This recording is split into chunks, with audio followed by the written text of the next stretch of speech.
வார்த்தையை நம்ம தியானிப்போம். அதற்கு முன்பதாக தொழுகை வேளையில் நம்ம கேட்ட அந்த வார்த்தையை வாசித்து அப்புறமா நாம் ஆண்டவருடைய வார்த்தைக்கு போவோம். ஏசாயா 61ஆம் அதிகாரத்தில் அந்த 3ஆம் வசனத்தை நாம் வாசிக்க கேட்டோம். சீயோனிலே துயரப்பட்டவர்களை சீர்படுத்தவும் அவர்களுக்கு சாம்பலுக்கு பதிலாக சிங்காரத்தையும், துயரத்துக்கு பதிலாக ஆனந்த தைலத்தையும், ஒடுங்கின ஆவிக்கு பதிலாக துதியின் உடையை கொடுக்கவும் அவர் என்னை அனுப்பினார். 3 சம்பவத்தை நம்ம கேட்டோம்.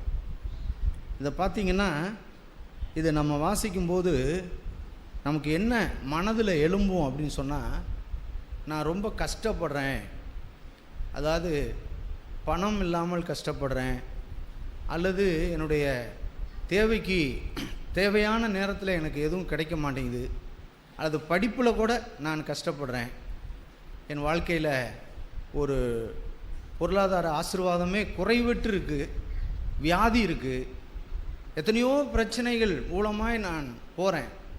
அப்படி போகும்போது இந்த வேத வசனத்தின்படி அவை எல்லாவற்றிலிருந்தும் நம்ம என்ன பண்ணணும், விடுதலை ஆக்கணும் அப்படின்னு தான் இந்த வசனத்தை படிக்கும்போது நமக்கு ஞாபகத்துக்கு வரும். ஆனால் இந்த வசனத்தினுடைய மெய்யான அர்த்தம் என்ன அப்படின்னா, ஒரு வாழ்க்கை, நாம் எல்லாருமே ஒரு வாழ்க்கை இல்லாமல் இருக்கிறோம். இயேசு கிறிஸ்துவினுடைய அந்த சாயலுக்கு ஒப்பான வாழ்க்கை நம்மிடத்தில் இல்லை. அதை கொடுக்கும்படிக்கு தான் இயேசு இந்த உலகத்திற்கு வந்தார். அப்படி வந்தவருக்கு பரிசுத்த ஆவியானவர் அவர் மேல் தங்கினார். அந்த பரிசுத்த ஆவியானவரை கொண்டு என்னிடத்தில் இருக்கிற பொறாமை, கோபம், என்னிடத்தில் இருக்கிற அந்த சமாதானம் இல்லாத தன்மை, இன்னும் என்னென்னோ அடுக்கிட்டு போகலாம். இப்படிப்பட்ட பொல்லாத அந்த சுவாபத்திலிருந்து நம்மை விடுவிக்கும்படிக்கு இயேசு வந்தார். அதை தான் இங்கே சொல்லப்பட்டிருக்கிறது. சீயோனிலே துயரப்பட்டவர்களை சீர்படுத்தவும் அப்படின்னா, சபையில் துயரப்பட்டவர்களை அவர் சீர்படுத்த. எப்படிப்பட்ட துயரம் அப்படின்னு சொன்னால், பாவத்தினால் நீங்களும் நானும் தோற்கடிக்கப்பட்டிருக்கிறோம்.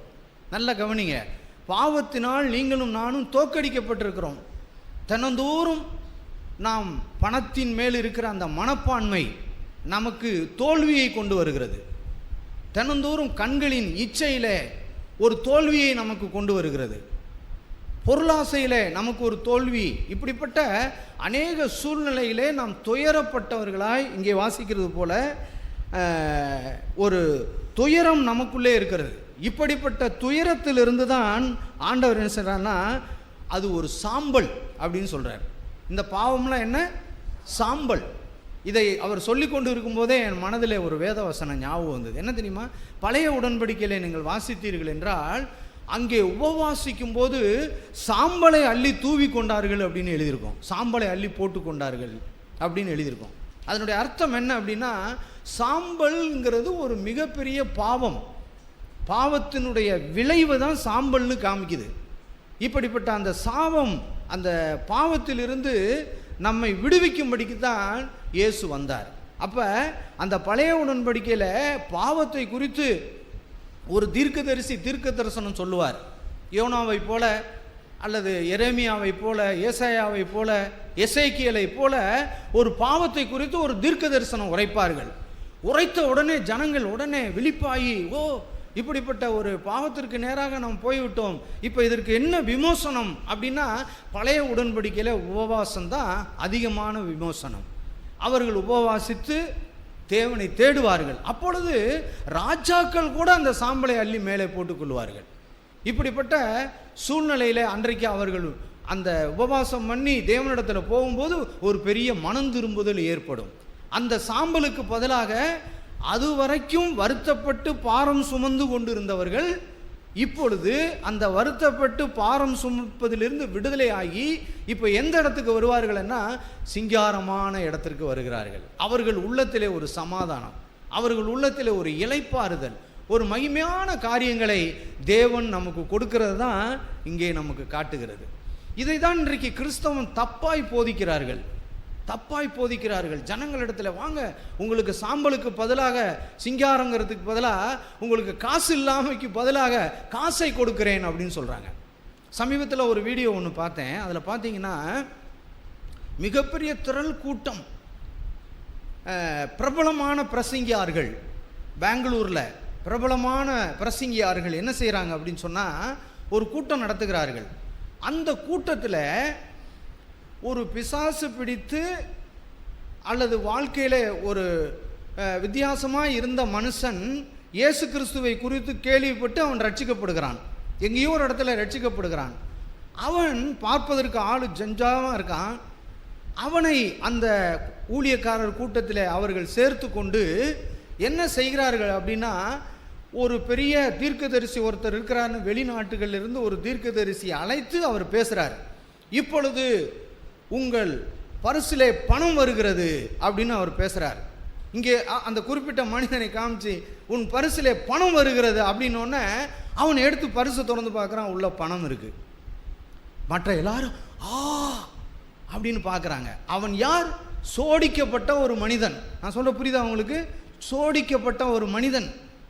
அவனை வைத்து பணம் வருகிறது அப்படின்னு சொல்கிறாங்க. அப்புறம் உன்னுடைய அக்கௌண்ட்டிலே பணம் வருகிறது அப்படின்னு பிரசங்கிக்கிறாரு. உடனே அவர் எடுத்து செல்லை எடுத்து உடனே அக்கௌண்ட்டில் எனக்கு 10,000 பணம் வந்து விட்டது. ஜனங்கள் எல்லாரும் அப்படியே பார்க்குறாங்க. அப்போ என்னன்னா, இது போலவே உங்களுக்கு பணத்தை கொடுக்க இயேசு வந்தார், சாம்பலுக்கு பதிலாக சிங்காரம். யார் ஏற்றுக்க மாட்டா? யோசிச்சு பாருங்க. அப்படியா, சாம்பலுக்கு பதிலாக நான் ஏழையாக இருந்தேன், இப்போ பணக்காரன் ஆக போகிறேன், என்னுடைய பர்ஸில் பணம் இல்லாமல் இருந்து பணம் வரப்போகிறது, என்னுடைய அக்கௌண்ட்டில் பணம் இல்லாமல் இருந்து பணம் வரப்போகிறது அப்படின்னு ஒரு மாயான தோற்றத்தை பொய்யாய் பிரசங்கிக்கிறார்கள். அவர்கள் யார் தெரியுமா? பெரிய உலகமெங்கும் பயன்படுத்தப்படுகிறவர்கள், உலகமெங்கும் கொண்டு போகிறவர்கள். ஆனால் நீங்களும் நானும் ஏழைகள், நீங்களும் நானும் கல்வி அறிவு இல்லாதவர்கள், நீங்களும் நானும் பலவீனர்கள். வேதம் சொல்லுது, 1 கொரிந்தியர் 1ஆம் அதிகாரத்தை எடுத்து வாசித்தீங்கன்னா, பலவீனமானவர்களை தேவன் தெரிந்து கொண்டார், இழிவானவர்களை தேவன் தெரிந்து கொண்டார். அப்படி நாம் கல்விமான்களுக்கும் ஞானிகளுக்கும் மறைத்து தேவன் பாலகர்களுக்கு, தாழ்மை உள்ள மனிதனுக்கு சத்தியத்தை ஆண்டவர் வெளிப்படுத்துகிறார்.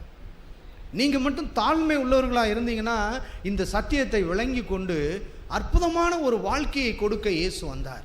நான் சமாதானம் இல்லாமல் வாழ்கிறேன், நிம்மதி இல்லாமல் இருக்கிறேன், ஆண்டவரே எனக்கு இப்பொழுது ஒரு சமாதானம் வேண்டும், ஒரு இளைப்பாறுதல் வேண்டும். என்னுடைய குடும்ப சூழ்நிலைகளில், என்னுடைய குடும்ப பின்னணியில், என்னுடைய எல்லா சூழ்நிலைகளையும் நான் தோற்று போயிருக்கிறேன், எனக்கு ஒரு ஜெயம் வேண்டும் அப்படின்னா இங்கே இயேசு சொல்லுகிறார், சீயோனில் துயரப்பட்டவர்கள், சபையிலே துயரப்பட்டு இருக்கிறவர்களுக்கு சாம்பலுக்கு பதிலாக என்ன செய்கிறாரா? சிங்காரத்தையும், துயரத்துக்கு பதிலாக ஆனந்த தைலத்தையும் அவர் கொடுக்கிறார். அடடா, இதை இப்போ அவர் பேசிக்கொண்டு இருக்கும் போதே என் உள்ளத்தில் இந்த உணர்வு வந்தது. எப்படிப்பட்ட ஒரு ஆண்டவர் நமக்கு வந்திருக்கிறார்! அவர் எவ்விதமாய் நம்முடைய வாழ்க்கையை சிங்காரிக்க வந்திருக்கிறார். அதனால தான் மகளே சீயோன் மகிழ்ச்சியால் ஆறுபெரி அப்படின்னு பாடினோம். எத்தனை பேர் நீங்கள் உற்சாகமாக பாடினீங்கன்னு எனக்கு தெரியல. ஒரு உற்சாகம் வேணும் உள்ளத்தில்.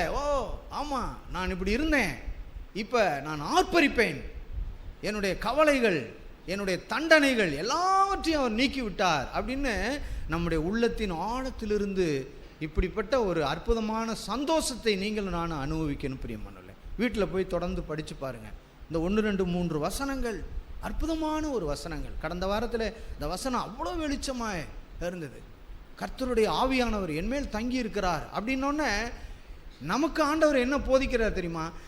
இயேசு கிறிஸ்துவின் மேல் இருந்த ஆவியானவர் இதே போல சாம்பலுக்கு பதிலாக சிங்காரத்தையும், ஒடுங்கின ஆவிக்கு பதிலாக அவர் துதியின் ஆடையையும் ஆனந்த தைலத்தையும் அவர் கொடுத்தது போல, நான் ஒரு குடும்பத்தில் தலைவனாக இருக்கிறேன்னா என் மனைவிக்கு இதை நான் கொடுக்கணும், என் மனைவிக்கு இதை நான் கொடுக்கணும். ஏன்னா பெரும்பாலும் நான் பார்த்துருக்கிறேன், சில இடங்களில் சகோதரியாக இருக்கிறவர்கள் ஒரு பலகீனமான பாண்டமாக இருப்பார்கள். அந்த பலவீனமான பாண்டம் உள்ளவர்களை இன்னும் பலவீனப்படுத்துகிற புருஷர்களால் என்ன பிரயோஜனம்? யோசித்து பாருங்கள். இன்னும் ஏற்கனவே அந்த ஆவி ஒடுங்கி போயிருக்கு, இப்போ கூடுதலாக கொஞ்சம் ஒடுக்கிறோம். அதே போல மனைவியாகி நீங்கள், நான் என் புருஷனுக்கு ஆனந்த தைலத்தை நான் கொடுக்க வேண்டும். ஏனென்றால் கர்த்தருடைய ஆவியானவர் சொல்லுங்க என் மேல் தங்கி இருக்கிறார்.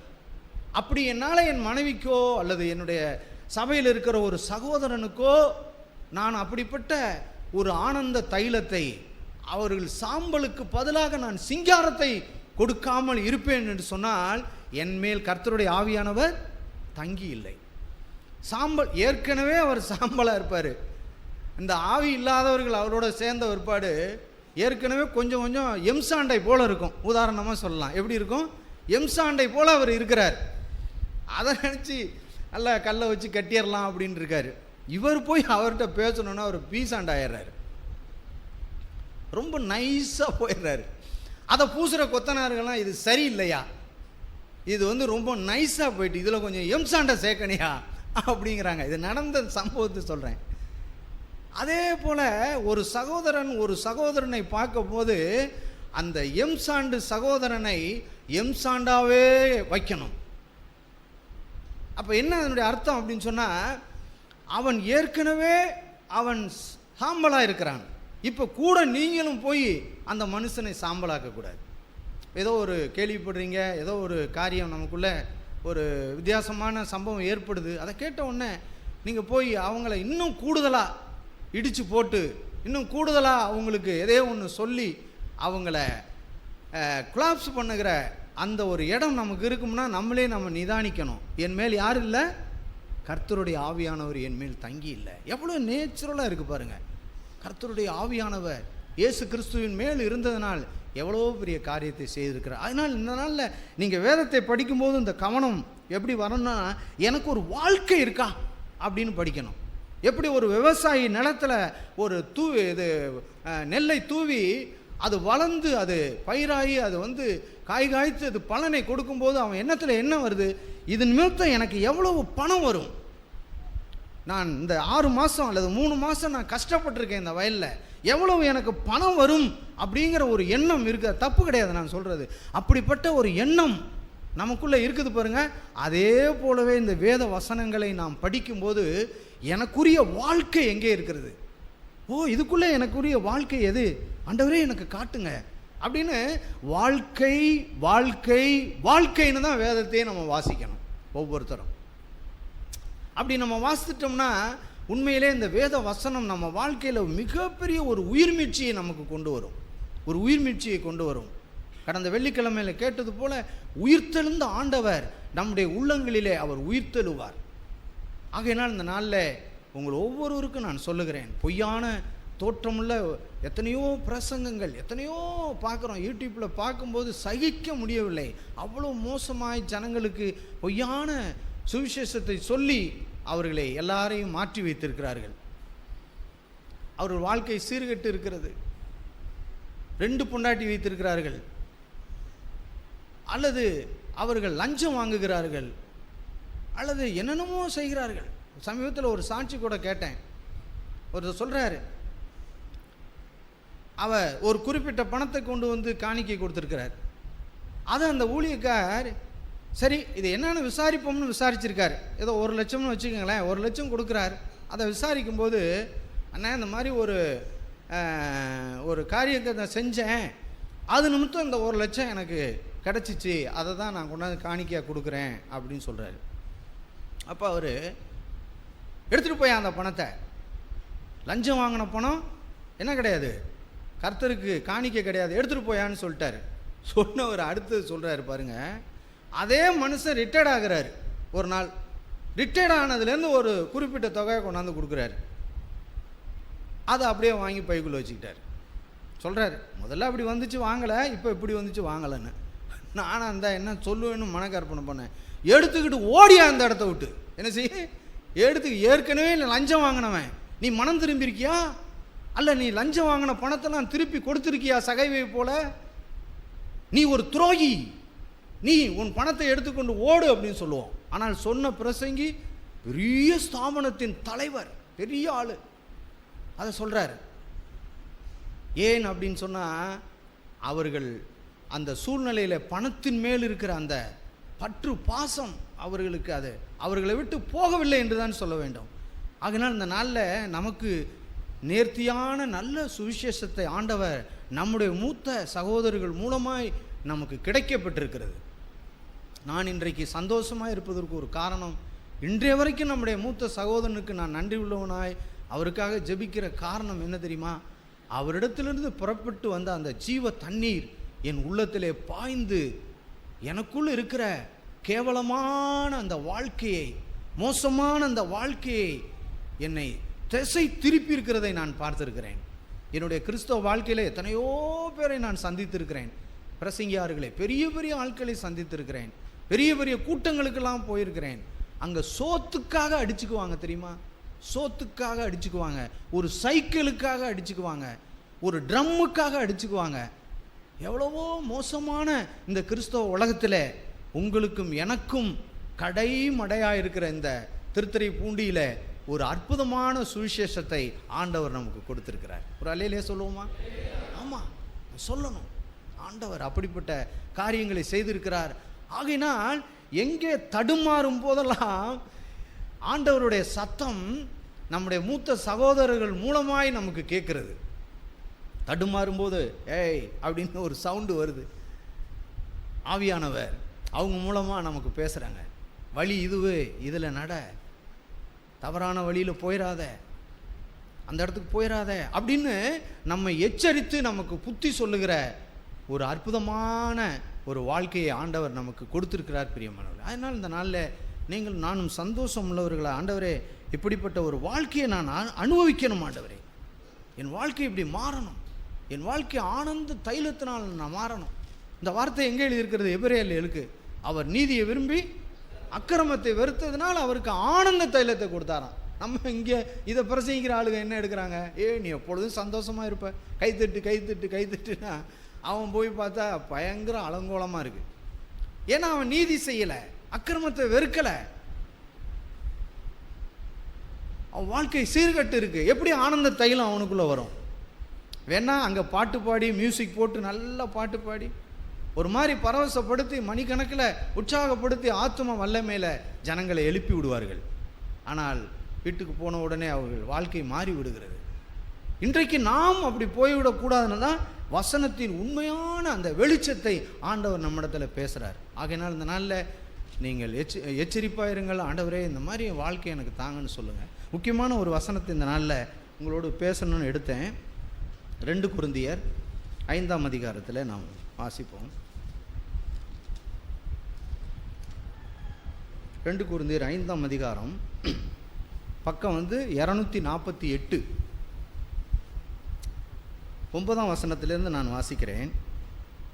அது நிமித்தமே நாம் சரீரத்தில் குடியிருந்தாலும் குடியில்லாமல் போனாலும் அவருக்கு பிரியமானவர்களாக இருக்க நாடுகிறோம். ஏனென்றால் சரீரத்தில் அவனவன் செய்த நன்மைக்காவது தீமைக்காக பலனை அடையும்படிக்கு நாம் எல்லாரும் கிறிஸ்துவின் நியாயாசனத்திற்கு முன்பாக வெளிப்பட வேண்டும்.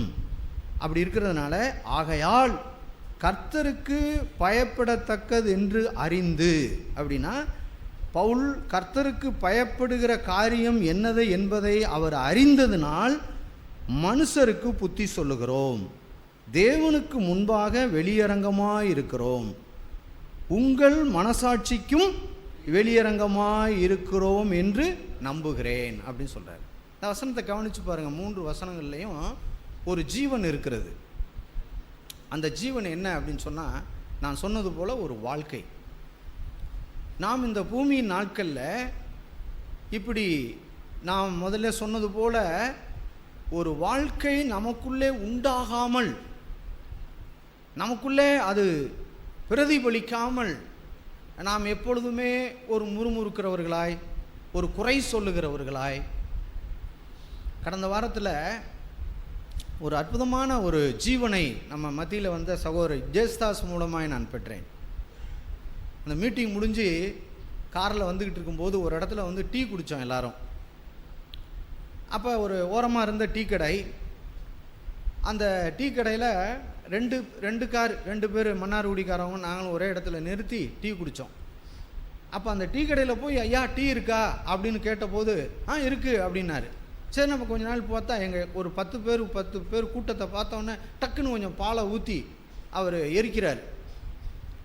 எரித்து எப்படியோ ஜம பண்ணி எங்களுக்கு டீ போட்டு கொடுத்துட்டாரு. டீ குடிச்சிட்டு எல்லாம் காரில் பிரயாணமாக வந்துக்கிட்டு இருக்கோம். அப்போ வரும்போது சுந்தர் கொஞ்சம் தூரம் வந்தோடனே, பிரதர் அவங்க காப்பி குடித்தாங்க, காப்பி நல்லா இருந்துச்சா பிரதர் அப்படின்னாங்க. ஓ நல்லா இருந்துச்சு பிரதர் அப்படின்னாரு. நான் என்ன சொல்கிறேன் பின்னாடி உட்காந்துக்கிட்டு, தம்பி நம்மளை கண்டுட்டு தாண்டா அவர் பாலை ஊற்றுனாரு. எப்படி நம்மளை கண்டுட்டு தான் அந்த இதில் பாலை ஊற்றி பற்ற வச்சார். அதை அப்போ உடனே எரித்து போட்டதுனால என்ன அப்படின்னா டீ சரியில்லைன்னு சொல்லக்கூடிய மனசு என்கிட்ட வருது. அவர் சொல்லும் போதே எனக்கு என்னை அந்த வார்த்தை சந்திச்சிருச்சு. ஆனால் படக்குன்னு என் மனசுலேருந்து இப்படி சொன்ன பாதியோடு நிறுத்திக்கிட்டு அடாடா, ஒரு பெரிய தேவம் மனிதனை நம்ம வண்டியில் சுமந்துக்கிட்டு போகிறோம். அங்கே சகோதர கூட்டத்தில் நான் என்ன கேட்டேன் போனேன் அதெல்லாம் எனக்கு ஒன்றுமே இல்லை.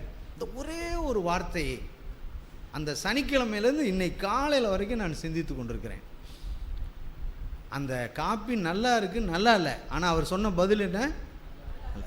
அப்போ ஆமாம் நல்லா இல்லை பிரதர், அது ஒரு மாதிரி தான் இருந்துச்சு அப்படின்னு ஒரு வார்த்தையை அவர் சொல்லியிருந்தா அது எனக்கு ஜீவனாக மாறி இருக்குமா? ஏற்கனவே நானே குற்றம் சொல்கிறவன், தவறு செய்கிறவன், அது எனக்கு ஒரு சாதகமாக மாறி இருக்கும். ஆனால் தேவன் அவர் மூலமாக ஒரு வெளிச்சத்தை கொடுக்குறார். இப்போ யோசிச்சு பாருங்கள், நம்ம வாழ்க்கையில் எவ்வளவு குற்றத்தை நாம் செய்திருக்கிறோம். ரொம்ப வெண்ணும் வனையம் அந்த சமைச்சு வச்சுருக்காங்களே, இதை சாப்பிட்டுட்டு அது நல்லா இருந்துச்சோ நல்லா இல்லையோ நம்ம வாழ்த்திருக்கோமா? இதெல்லாம் நியாயமாக சொல்லுவோம், அதுனா நல்லா இல்லாதுன்னு சொல்லணும். சரி, அதை நீ எப்படி சொல்கிற? உன் ஆவி எப்படி இருக்கு? எந்த ஆவியோட சொல்கிற? நல்லா இல்லைன்னு சொல்லு, ஆனால் நீ எந்த ஆவியோடு சொல்கிற அதை தான் தேவன் பார்க்குறார். நான் சொல்ல புரியுதா உங்களுக்கு? எந்த ஆவியோடு நீ பேசுகிறாய்?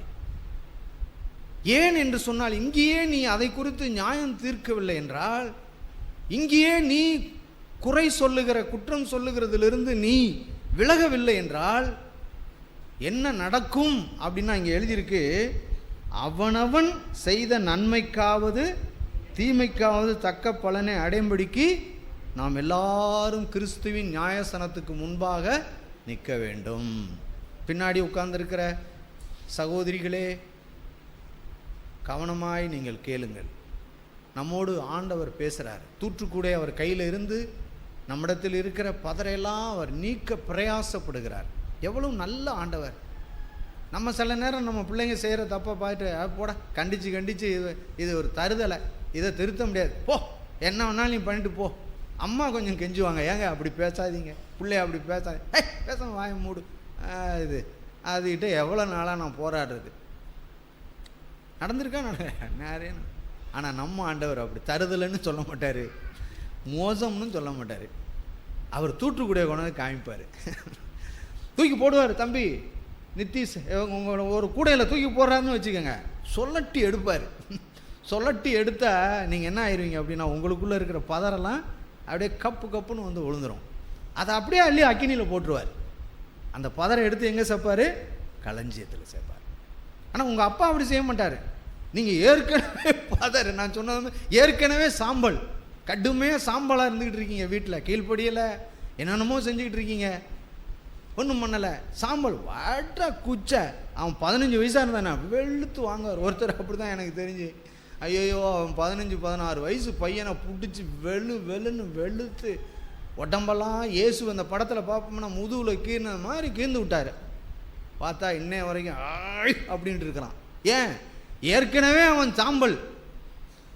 இப்போ என்ன பண்ணுற, சாம்பலுக்கு பதிலாக சிங்காரத்தை கொடுக்கறதுக்கு பதிலாக அவர் மறுபடியும் சாம்பலை அவர் மேல் தூவினதுனால், அந்த சாம்பல் அவர் மேல் ஒரு எரிச்சலை கொண்டு வந்ததினால் அவர் வாழ்க்கையில் சீர்கெட்டு இன்றைக்கும் அவர் மனம் திரும்ப மனமில்லாமல் இருக்கிறார். நான் பார்த்து ரொம்ப வேதனை. ஒரு நாள் விசாரித்துக்க போது, இயேசுவா அவர் மேலே எனக்கு விருப்பம் இல்லை அப்படின்னு சொன்னான். ஏன்னா நாம் இயேசுவை காட்டின விதம் தவறு.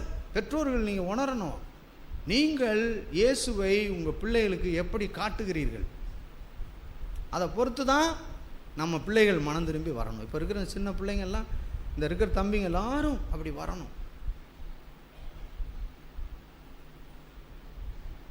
அதுதான் இயேசு இந்த உலகத்திற்கு கொண்டு வந்த அந்த ஆனந்த தைலம்.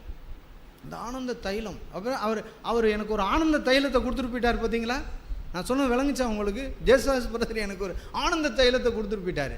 சிந்திக்கிறேன், யோசிக்கிறேன். ஐயோ எவ்வளவு நான் எத்தனை விதத்தில் எப்படிலாம் சொல்லியிருக்கேன். என் மனைவிக்கு கூட நேற்று அந்த ஆனந்த தைலத்தில் கொஞ்சம் எடுத்து கொடுத்தேன். குடிமா, கொஞ்சம் குடிமா. நான் 1 லிட்டர் பெற்றிருக்கிறேன். எப்படி? 1 லிட்டர் அந்த ஆனந்த தைலத்தை நீ கொஞ்சம் குடிச்சு பாரு. எப்போ கொடுத்துருப்பேன்? சாம்பலாக இருக்கும்போது கொஞ்சம் சாம்பலை பார்த்தேன். இந்த சாம்பல் இருக்கக்கூடாதே, இந்தா கொஞ்சம் தைலம். நேர்மையாக சொல்கிறேன், எவ்வளவு அந்த வார்த்தை இந்த வாரம் முழுவதும் என்னை அசைக்குது. ஆமாண்டவரே, சொல்லக்கூடாது. எதை குறித்தும், எந்த காரியங்களை குறித்தும் நான் சொல்லக்கூடாது ஆண்டவரே. ஆகையினால நீங்கள் எதையும் சொல்லக்கூடாதுன்னா, ஏற்கனவே நீங்கள் பொறுப்பாக உள்ளவன்ட்டு எதையும் சொல்ல மாட்டீங்க.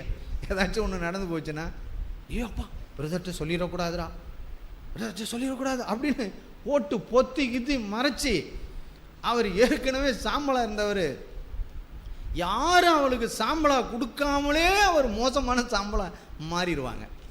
அதனால் பொறுப்பாக உள்ள ஒரு இடத்துல என்ன பண்ணணும்? எந்த விஷயமாக இருந்தாலும் உடனே சொல்லிடணும். பொறுப்பாக உள்ளவருங்க. இப்போ 4 பேர் ஆண்டவர் நமக்கு கொடுத்துருக்கார், நான் இருக்கேன்.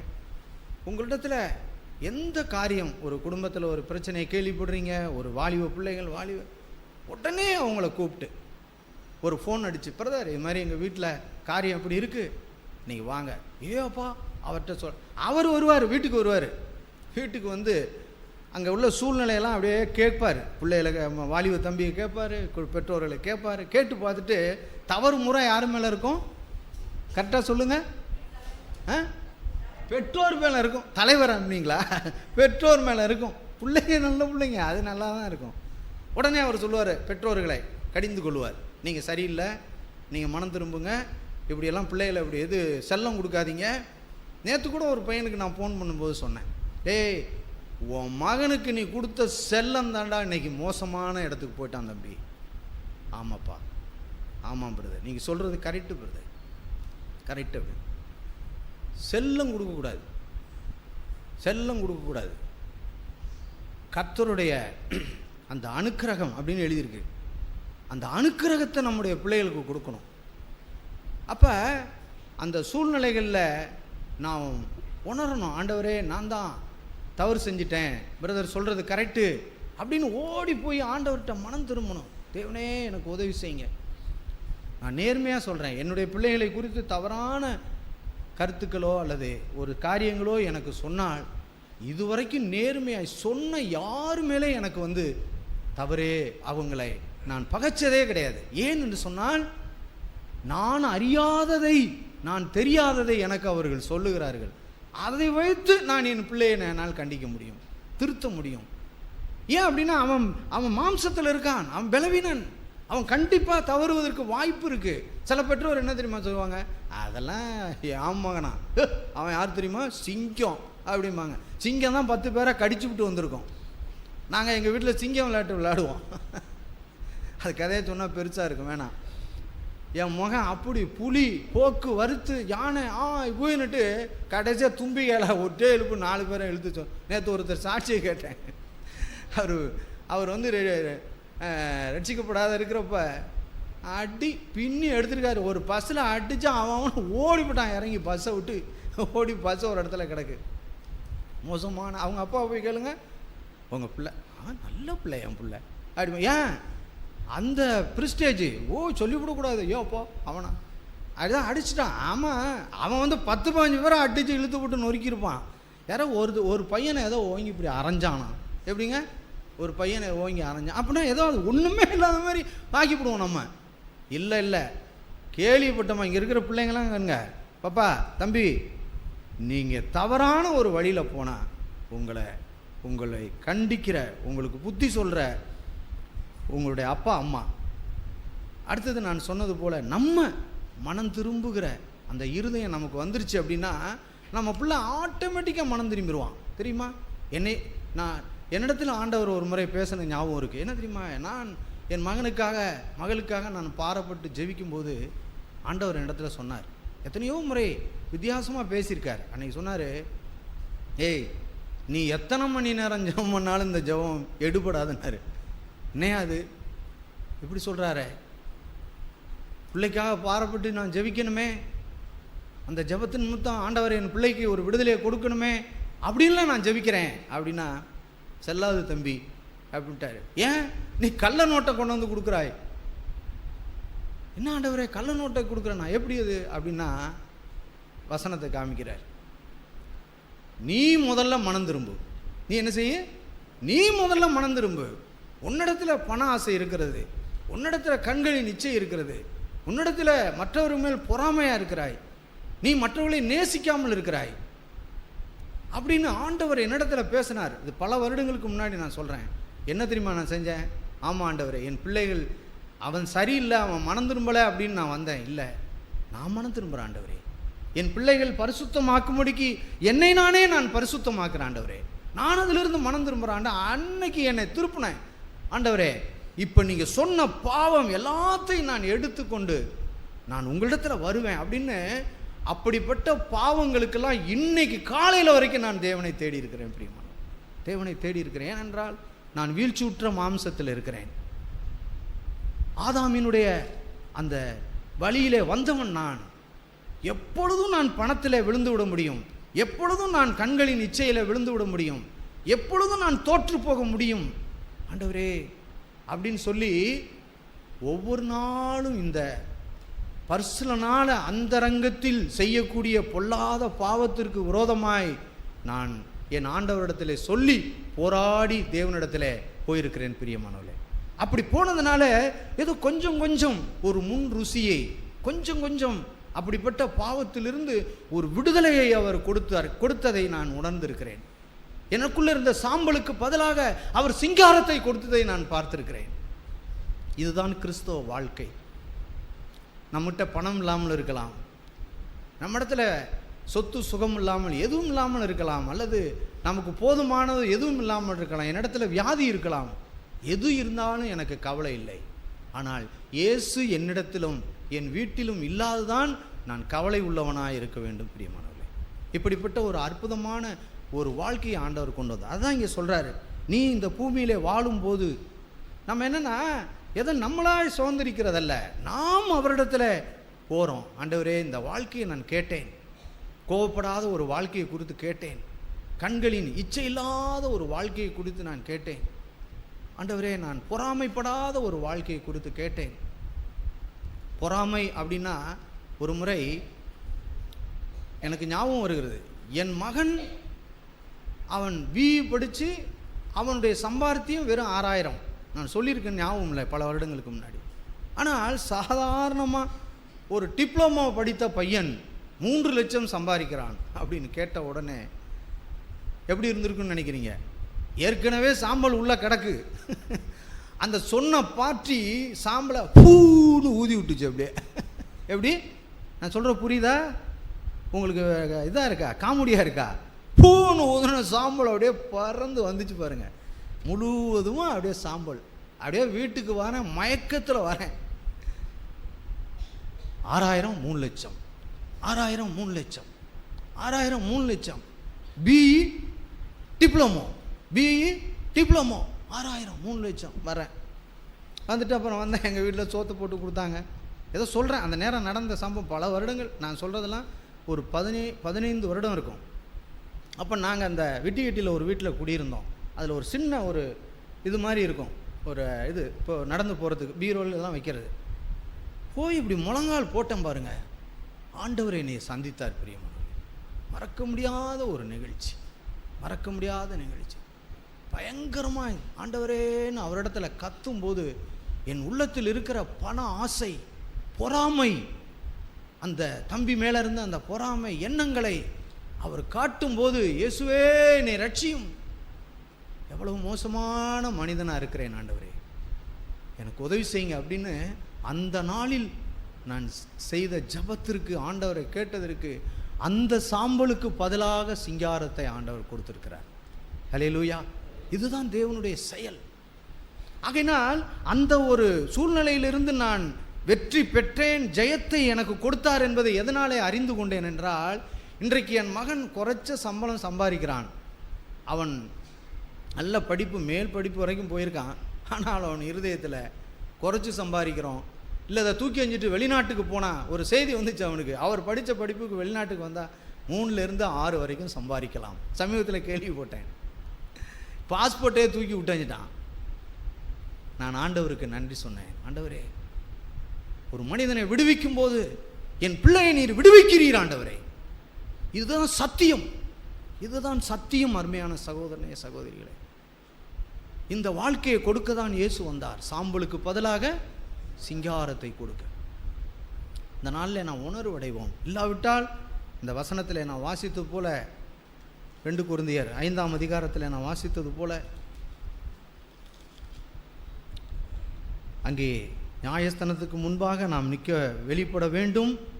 அங்கே ஆண்டவர் நமக்கு என்ன இந்த வார்த்தை சொல்ல, இந்த 9ஆம் வசனத்தில் என்ன முக்கியமானது என்னென்னா, சரீரத்திலே குடியிருந்தாலும் குடியில்லாமல் போனாலும் அவருக்கு பிரியமானவர்களாக இருக்க நாடுகிறோம். அப்போ என்ன, பவுலுடைய இருதயத்தில் இந்த பூமியில் குடியிருந்தாலும் நான் அவருக்கு பிரியமாக வாழணும்.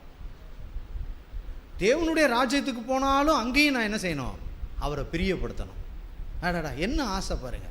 இந்த ஆசையை உங்களுக்குள்ளே தூண்டி விட்றேன். எனக்குள்ளே ஆவியானவர் தூண்டி விட்டார், இப்போ நான் உங்களை தூண்டுறேன். உங்கள் ஆசை எப்படி மாறணும்னா, ஒவ்வொரு நாளும் இந்த பூமியில் வாழும்போது, வாலிப தம்பியெல்லாம் கேளுங்க, தேவனுக்கு பிரியமாய் வாழணும். நாம் பிரியமாய் வாழும்போது தேவனுடைய ராஜ்யத்திற்கு ஒரு நாள் நம்ம எல்லாரும் போகிறோம். அங்கே போய் தேவனை பிரியப்படுத்த போகிறோம். நம்ம இருதயம் அவருக்குள் கலிகூர்ந்து, ஆண்டவரே நான் உமக்கு பிரியமாய் வாழணும் ஆண்டவரே. அதை தான் இங்கே பவுல் சொல்கிறாரு, கர்த்தருக்கு பயப்படத்தக்கது என்று அறிந்து.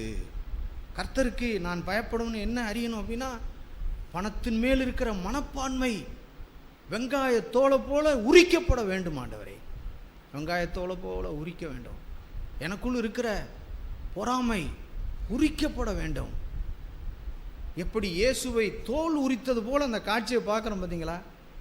ஒரு தோல் அவருக்கு உரிந்திருந்தால் அதனுடைய அர்த்தம் என்னென்னா, எனக்குள்ளே இருக்கிற பொறாமையின் தோல் உரிக்கப்பட்டது, இயேசுவினிடத்தில் உரிக்கப்பட்டது. எனக்குள்ள இருக்கிற இச்சை, விசேஷமாக சகோதரிகள் இச்சை, உங்களுக்குள்ள இச்சை, பெரும்பாலும் ட்ரெஸ்ஸு மேலே இச்சை. இன்றைக்கி இருக்கிற பேஷன் அப்படி பயங்கரமாக இருக்குது. எங்கே போனாலும் ஐயோ நடக்குதுங்க, அப்படியே நடந்து காட்டுது உள்ள பொம்மை. அப்படியே போயிட்டு சூப்பராக இருக்குது. அப்பா கையில் காசு இருக்காது, புருஷன் கையில் காசு இருக்காது. ஆமாம், ஏற்கனவே என் புருஷன் கஞ்சங்க, ஒரு புடவே எடுத்து கொடுக்க மாட்டேங்கிறாரு, நீங்கள் வேறு பிரசங்கத்தை பண்ணி அவரை இன்னும் இதை ஆக்கிறாதீங்க அப்படின்னு நினைக்கிறாங்க. இச்சை, ஆசை, இச்சை நமக்குள்ள. நாம் இங்கேயே அதை வெறுத்து தள்ளணும், இங்கேயே அதை நம்மிலிருந்து நீங்கணும். ஏனென்றால் நாம் சிங்காசனத்தில் நியாயத்தீர்ப்பு நாளில் அவர் முன்னால் வெளிப்பட போகிறோம். ஒரே ஒரு வசனத்தை காட்டி நான் முடிக்கிறேன். வெளிப்படுத்தின விசேஷம் 20ஆம் அதிகாரம் பாருங்கள். நான் சொல்கிறது எவ்வளவு உண்மைங்கிறத இங்கே ஆண்டவர் காட்டுறாரு பாருங்கள். 20ஆம் அதிகாரம் பக்கம் 353 படிக்கிறேன், 11ஆம் வசனத்திலிருந்து. பின்பு நான் பெரிய வெள்ளை சிங்காசனத்தையும் அதன் மேல் வீட்டிருக்கிறவரையும் கண்டேன். யோவான் சொல்கிறாரு, கண்டேன். அவருடைய சமூகத்திலிருந்து பூமியும் வானமும் அகன்று போயின, அவைகளுக்கு இடமில்லாமல் போயின. என்ன எழுதியிருக்கு? அவைகளுக்கு இடம் காணப்படவில்லை. நல்லா கவனிங்க, அவருடைய சமூகத்தில் பூமியும் வானமும் அகன்று போயிடுச்சு. அப்படின்னா நாம் தேவ சமூகத்துக்கு நாம் போகும்போது, தேவனுடைய பிரசன்னத்திலே நாம் வாழும்போது, நமக்குள் இருக்கிற எல்லா கரை திரைகளும் அகன்று போயிடும். அது நமக்குள்ளே நிற்க முடியாது, அகன்று போயிடும். அவர் சொல்கிறார் அடுத்தது, மரித்தோராகிய சிறியோரையும் பெரியோரையும் தேவனுக்கு முன்பதாக நிற்க கண்டேன். அப்பொழுது புஸ்தகங்கள் திறக்கப்பட்டன, ஜீவ புஸ்தகம் என்னும் வேறொரு புஸ்தகமும் திறக்கப்பட்டது.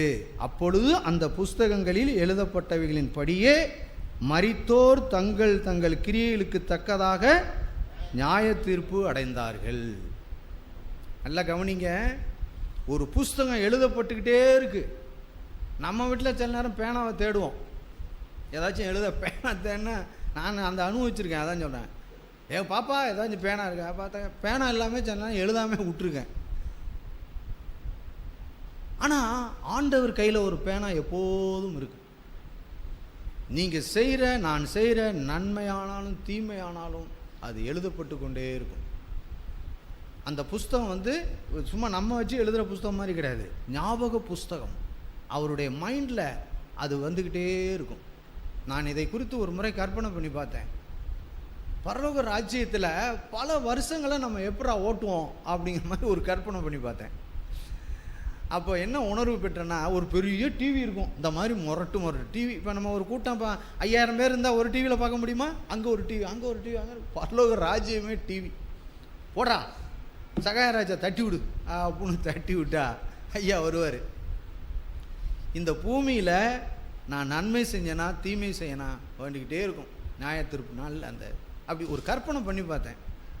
எனக்கே பல வருஷம் ஓடும் என்னுடைய காரியங்கள். அப்போ இங்கே உட்காந்துருக்க அல்லது இந்த இருக்கிற உலகம் எங்கிலும் இருக்கிற தேவனுடைய பிள்ளைகள் காரியங்கள்லாம் எத்தனை வருஷங்கள் ஓடிக்கிட்டே இருக்கும், பார்த்துக்கிட்டே இருக்கலாம். நன்மையான காரியம், நான் ஒவ்வொருவருக்கும் உதவி செய்த காரியம், நான் தீமை பேசாமல் இருந்த காரியம், நான் எப்படி பொறாமையிலிருந்து விடுபட்டேன் அப்படிங்கிற சம்பவம் அன்னைக்கு இருக்கும். நான் நம்புகிறேன். நான் என் ஆண்டவர் எடுத்து காமிப்பார். ஏய், நீ பொறாமையிலேருந்து விடுபட்ட அந்த நாள் எப்படி நடந்தது, எப்படி வந்துச்சு, எப்படி கேட்ட, எப்படி வந்து அப்படி காமிப்பார் எல்லாத்தையும். இதே மாதிரி ஒவ்வொரு விஷயங்கள்லையும் அந்தரங்கத்தில், நம்முடைய அந்தரங்க ஜீவியத்தில், நான் வேலை ஸ்தலத்தில் இருக்கும்போது நான் பிறருடைய மனைவியை இச்சிக்காமல், அந்தரங்கத்தில் சகோதரிகள் பிறருடைய கணவனை இச்சிக்காமல் பேசுகிற விஷயத்தில், நான் அடிக்கடி சொல்லியிருக்கேன், ஃபோனில் பேசுகிற விஷயத்தில் அந்த ஆசை, அந்த அலைவரிசையில் வருகிற அந்த இதில் நீங்கள் கழுவி சுத்திகரித்துப்பட்டு உண்மை உள்ளவர்களாக இருந்தால் அது ஓடிக்கிட்டே இருக்கும். உங்கள் புருஷன் உட்காந்து பார்ப்பார், ஏடா அங்கே போய் இப்படியெல்லாம் இருக்குமா அப்படின்னா ஒரு கற்பனை பார்ப்பார்.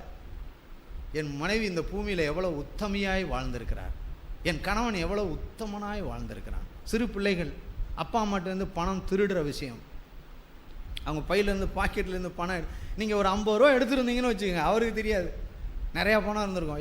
என் பாக்கெட்டில் அப்படின்னு நான் பார்த்துருக்கேன். நிறையா பணம் இருக்குல்ல, ஒரு 50 ரூபா எடுத்துகிட்டு போயிடும். நீங்கள் நினச்சிட்டு இருப்பீங்க, அங்கே ஓடி வரும்.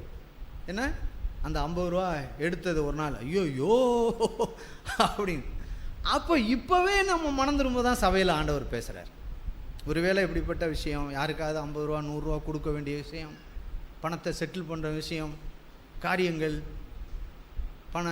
பண விஷயத்தில் உண்மையாக இருக்கிற விஷயங்கள் எல்லாத்தையும் இந்த பூமியிலே நாம் சுத்திகரித்து விட்டுட்டு வாழ முடியும்.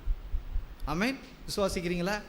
உண்மையாக தேவன் நம்மகிட்ட எதிர்பார்க்குற அதுதான். நம்ம குடும்பத்தில் வாழ்கிற போது மனப்பான்மையில் அதுதான் முக்கியம், தெரியுமா? மனப்பான்மை, என்னுடைய நோக்கம், என்னுடைய சிந்தையில் யாருக்கும் தெரியாது. நான் அடிக்கடி சொல்கிறது, நம்ம சபையில் மாமனார் மாமியார் மருமகள் அப்படின்னு புருஷன் மனைவி எல்லாரும் இருக்கிறோம். மனப்பான்மையில் உங்களுடைய இருதயத்தில் உங்கள் மருமகளை குறித்து எண்ணுகிற எண்ணம், மாமியாரை குறித்து எண்ணுகிற எண்ணம், நம்முடைய நோக்கம், நம்முடைய இருதயம். ஏதாவது ஒரு சூழ்நிலை நடக்கும், ஆனால் நான் எத்தனையோ முறை என்னை கழுவி கொண்டிருக்கிறேன். ஆமாண்டவர், என்னுடைய நோக்கம் தவறுதலாய் அமைந்து விட்டால், நான் நியாய தீர்ப்பு நாளில் நான் வரும்போது இன்னொரே ஒரு வசனம் ஞாபகத்துக்கு வருது, அதை படிப்போம். 1 கொரிந்தியர் நினைக்கிறேன், 1 கொரிந்தியர் 4ஆம் அதிகாரம்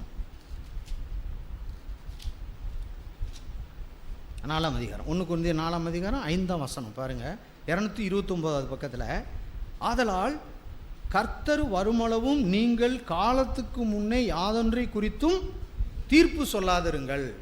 புருஷனுக்கு, மனைவிக்கு, மாமியாருக்கு, மருமகளுக்கு எப்படின்னு எடுத்துக்கலாம். அதை புரியுதா? நம்ம வீட்டில் வசனம் எழுதி போடும்போது இந்த வசனத்தை போட்டு மேலே அந்த 4 பேர் வசனத்தையும் எழுதணும். நம்ம வீட்டில் இருக்கிறவங்கள, புருஷன், மனைவி, மாமியார், மருமகள், மாமனார், பிள்ளைகள் அப்படின்னு எழுதி அதுக்கு கீழே இந்த வசனத்தை போடணும். புரியுதா உங்களுக்கு? யார் முன்ன போட போகிறான்னு பார்ப்போம். வீட்டில் இந்த வசனத்தை இப்படி எழுதி யார் முன்ன போட போகிறான்னு பார்ப்போம். என்ன அப்படின்னா, காலத்துக்கு முன்னே என்ன செய்யக்கூடாது? ஆமாம், யாரையும் சொல்லக்கூடாது. அதை படிக்கணும், தனம் படிக்கணும். படித்து பார்த்து தீர்ப்பு சொல்லக்கூடாது. தீர்ப்பு சொல்லாதிருங்கள்.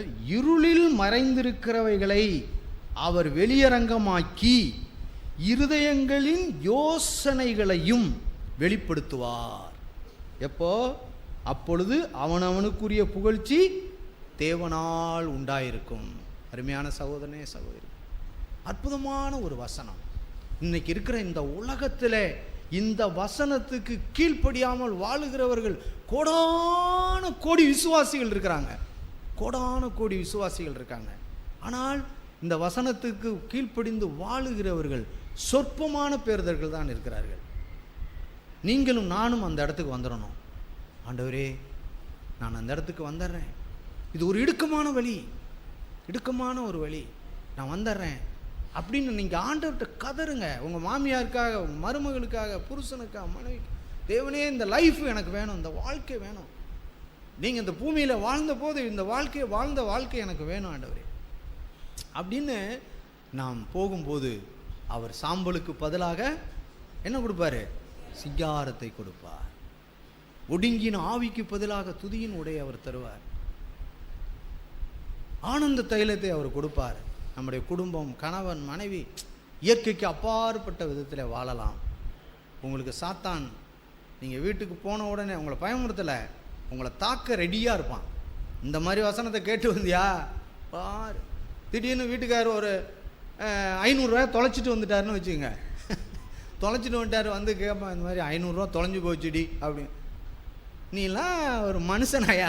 இந்த பணத்தை பத்திரமா வைக்கிறது. அப்போல்லாம் எல்லாம் மறந்துடும், சபையும் மறந்துடும், பிரசங்கமும் மறந்துடும், எல்லாம் மறந்துடும். அப்போ தான் இந்த 500 ரூபா பண ஆசையை காட்டுவார். காட்டுறதுக்காக தான் அவருக்கு தொலைச்சார். புரியுதா உங்களுக்கு? இந்த 500 ரூபா தொலைஞ்சது அவர் திருப்பி 10,000 ரூபா கொடுத்துருவார் எப்படியாச்சும். ஆனால் எதை காட்டும்? பண ஆசை நமக்குள்ளே இருக்கிறத, படுத்து கிடக்கிறத எதை வச்சு காட்ட முடியும் சொல்லுங்கள்? எதை வச்சு காட்டுறது? புருஷன் பணத்தை தொலைஞ்சாதான் ஒன்றுட்டா இருக்கிறத காட்ட முடியும். உங்கள் மனைவி பணத்தை தொலைச்சாதான் நீங்கள் எந்த இடத்துல இருக்கீங்கன்னு உங்களை தெரியும். அங்கே அப்படியே கரைச்சல், ஒரே கரைச்சல். பரவாயில்லைங்க, காண போச்சா, ஸ்தோத்திரம் பண்ணுவோம், திருப்பி ஆண்டவர் கொடுப்பார் அப்படின்னா அங்கே என்ன இருக்குது? அந்த வீட்டுக்குள்ளே தேவனுடைய வார்த்தை வல்லமையாய் கிரியை செய்திருக்கு. சொல்லி கொடுப்பாங்க சில வீட்டில், குடும்பத்தில், உன் மருமகளை பற்றி உனக்கு தெரியாதுரி, அவள் வித்தியாசமானவ, உன் மாமியாரை பற்றி தெரியாது, அவள் வயசானவ, அப்பா அப்படிம்பாங்க போகிற இடத்துல. அவ்வளோதான். என்னது எப்படி உங்களுக்கு எப்படி தெரியும்? அது உக்கார், வா திண்ணை, என்ன சொல்லுவாங்க, இந்த திண்ணை எதுன்னு, உக்கார் உக்கார் அப்படின்னு போட்டு விடுவாங்க. ஏதோ சில உண்மை இருக்கும், அந்த உண்மையை அப்படியே திரிச்சு மிகைப்படுத்தி போட்டு விட்டா சும்மா கிரு கிரு கிரு கிரு கிரு கிருன்னு ஏறும் பாருங்க. சட்டலாம் மாதிரி ஏறும், அப்படியே கிரு கிரு கிரு கிரு கிருன்னு. புரியா மாமியா பார்த்துக்கிறேன் ஒரு கை அப்படின்ட்டு அதுலேருந்து பார்த்தீங்கன்னா என்ன அப்படின்னு ஓடிக்கிட்டு இருக்கோம். திருப்பவே முடியாது. அது நாளுக்கு நாள் நாளுக்கு நாள் நாளுக்கு நாள் நாளுக்கு நாள் அப்படியே போகும். நான் உங்களுக்கு எச்சரிப்பு, ஜாக்கிரதையை சொல்கிறேன் அருமையான சகோதரனே, சகோதரி. உங்களுக்கு நம்மள்கிட்ட இருக்கிற உங்கள் மாமியார் இருந்தாலும், உங்கள் மருமகளாக இருந்தாலும், புருஷனால மனைவியில் எல்லாம் இருந்தாலும், நாம் எல்லாம் ஆதாமின் சுவாபத்தில் வீழ்ச்சியுற்ற ஒரு மாம்சத்தில் இருக்கிறோம். ஆண்டவரே எனக்கு உதவி செய்யுங்க, ஆண்டவரே எனக்கு உதவி செய்யுங்க, ஆண்டவரே எனக்கு உதவி செய்யுங்க. இப்படிப்பட்ட ஒரு காரியம் நடக்குதுன்னா நான் தான் அதுக்கு காரணம். யார்? நான் தான் முந்திக் கொள்ளுகிறவர்கள் யார்? நான் தான். இயேசு முந்தி கொண்டார ஞாபகம் இருக்கா? எந்த இடத்துல? அவரை பிடிக்க அங்கே போனாங்கல்ல, ஏசு நான் தான் அப்படின்னு வந்தார். வாழ்ந்தனா எல்லாம் உண்ணாம இருக்கீங்கள, மொட்டேன்னு சாஞ்சா எல்லாம் நான் தான்ங்கிற அந்த நேர்மை அவ்வளோ பேரையும் சாச்சு விட்டு கீழே. அல்லேலூயா, அல்லேலூயா சொல்லுங்கய்யா. சாச்சு விட்டு அந்த நேர்மை, நான் தான் அப்படின்னு இயேசு போனோன்னே விழுந்தான் எல்லாம். இன்னைக்கு அதே தான் நம்ம வாழ்க்கையில் நடக்கணும். நான் தான் அப்படின்னா நம்ம மனைவியோ புருஷனோ மாமியாரோ மருமகளோ அவங்களுக்குள்ள இருக்கிற அந்த தீ என்னம்னா சாஞ்சிரும். அப்படியே சொடுக்கிக்கிட்டு நடந்த அந்த மருமக, சொடுக்கிக்கிட்டு மினுக்கிக்கிட்டு நடந்த மாமியார், மினுக்கு இங்கிட்டு சொல்லணும், எல்லாம் அப்படியே தலை நிமிர்ந்து நிற்கும். வாங்கத்த வாங்கத்த, சாப்பிட்டீங்களா? லேசா உக்காருங்கத, நான் கடுமையாக உங்களுக்கு இந்த சாப்பாடு.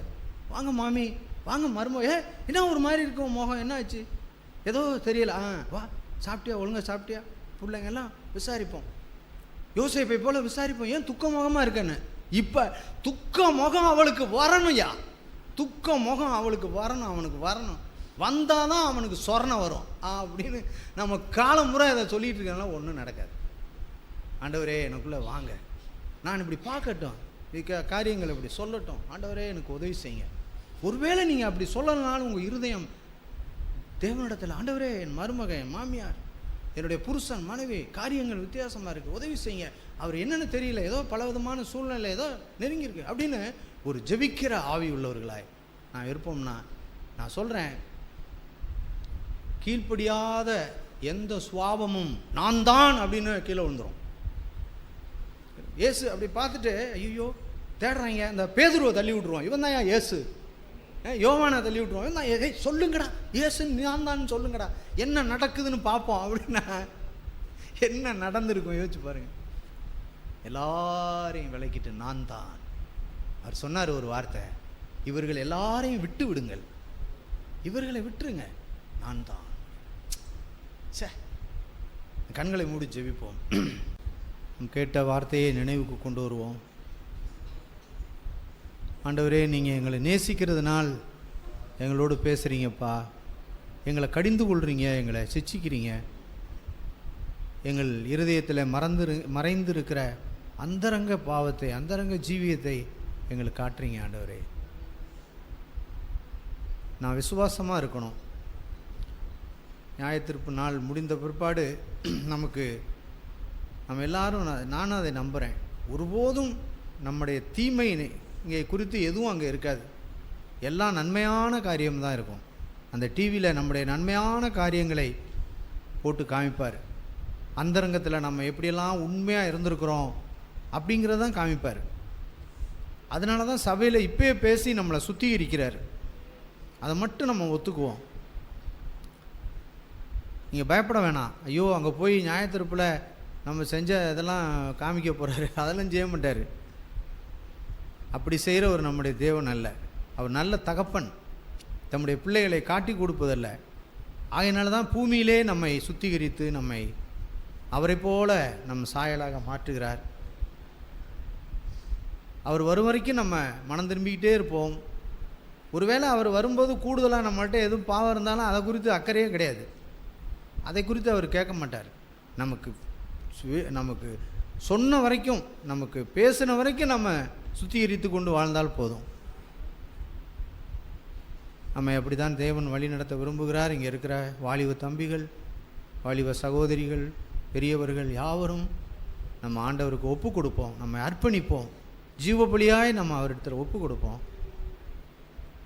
நான் சொன்னேன், சோதனையை குறித்து சொல்லும்போது நீங்கள் நினச்சிருக்கலாம், இந்த பிரதர் பொறாமையை குறித்து சொல்லும்போது நீங்கள் நினச்சிருக்கலாம், இந்த பொறாமையே இல்லாமல் வாழ்கிறார் அதனால தான் பேசுகிறாருன்னு. பொறாமை இல்லாமல் வாழ்கிறது உண்மைதான். ஆனால் பொறாமைப்படும்படிக்கு நான் சோதிக்கப்படுகிறேன், எத்தனையோ விதத்தில் சோதிக்கப்படுகிறேன், கண்களின் இச்சை வரும்படி சோதிக்கப்படுகிறேன், பணத்தின் மேல் இருக்கிற அந்த விருப்பத்தை கொடுத்து நான் சோதிக்கப்படுகிறேன். ஆனால் ஒரு விசுவாசம் நம்மை போல சோதிக்கப்பட்டு உதவி செய்கிற நமக்கு ஒரு வல்லவர் இருக்கிறார் அப்படிங்கிற நம்பிக்கையோடு நாம் அவரிடத்தில் போகும்போது நம்முடைய இருதயத்தில் ஒரு பெரிய இளைப்பாறுதலையும் சமாதானத்தையும் அவர் கட்டளையிடுகிறார். அதுதான் உண்மை பிரியமானவர்களே. நம்முடைய வாழ்க்கை எதற்கென்று நாம் அர்ப்பணிப்போம். நன்றி தகப்பனே. பரலோக பிதாவே, இந்த நாளுக்காக நன்றி செலுத்துகிறோம். எங்களோடு பேச நல்ல வார்த்தைகளுக்காக நன்றி. நாங்கள் ஒவ்வொருவரும் இதை குறித்து சிந்திக்கட்டும், நாங்கள் அதை ஆண்டவரை தியானிக்கட்டும், எங்கள் இருதயத்தில் அதை நாங்கள் கைகொள்ள எங்களுக்கு உதவி செய்யுங்கப்பா. இங்கே வந்திருக்கிற யாவரையும் பரிசுத்த ஆவியினால் நிரப்புங்க கர்த்தாவே. தேவனே இரக்கமாயிருங்க. எல்லா மகிமையும் கனத்தையும் நாங்கள் இந்த நாளில் உமக்கென்று செலுத்துகிறோம். இயேசுவின் நாமத்தில் ஜெபிக்கிறோம் பிதாவே, ஆமென்.